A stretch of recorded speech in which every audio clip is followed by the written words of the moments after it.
கோரிக்கை முன்வைத்து நடைபெறவுள்ள முழு அடைப்பு போராட்டத்தை பாமக ஆதரிக்காததன் மூலம் அதன் உண்மை முகம் அம்பலமாகிவிட்டதாக விடுதலை சிறுத்தைகள் கட்சியின் தலைவர் தொல் திருமாவளவன் தெரிவித்துள்ளார்.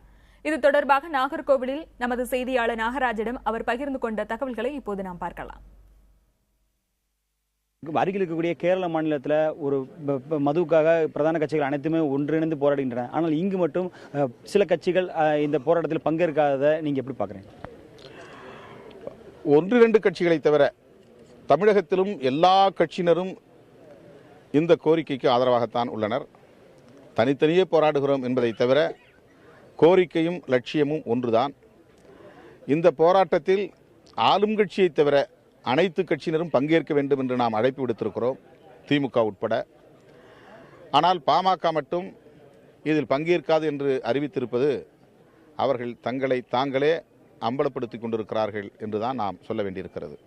இது சம்பந்தமா இன்னும் போராட முன்வராத கட்சிகளுக்கு நீங்க நேரடியாக அழைப்பு விடுப்பீர்களா? அதாவது காங்கிரஸ் உள்ளிட்ட கட்சிகளாக இருக்கட்டும், திமுக நேரடியாக கொண்டு அழைப்பு விடுப்பீர்களா இந்த போராட்டத்திற்கு?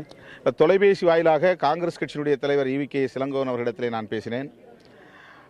இன்றைக்கு காலையிலே தமிழ் மாநில காங்கிரஸ் கட்சியினுடைய தலைவர் GK வாசன் அவர்களிடத்திலே பேசினேன்.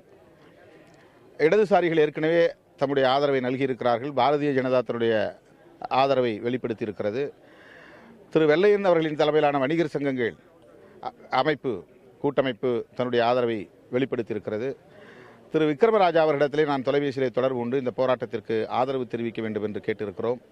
ஆகவே அனைத்து கட்சியினரும், அனைத்து அரசியல் சார்பற்ற இயக்கங்களும், வணிகர்களின் அமைப்புகளும் இந்த போராட்டத்திற்கு முழுமையான ஆதரவு நல்குவார்கள் என்று நான் நம்புகிறேன். இப்போதைக்கு முடிவெடுக்க வேண்டிய இடத்தில் திமுக இருக்கிறது. திமுகவுக்கும் வெளிப்படையான வேண்டுகோளை விடுக்கிறோம்.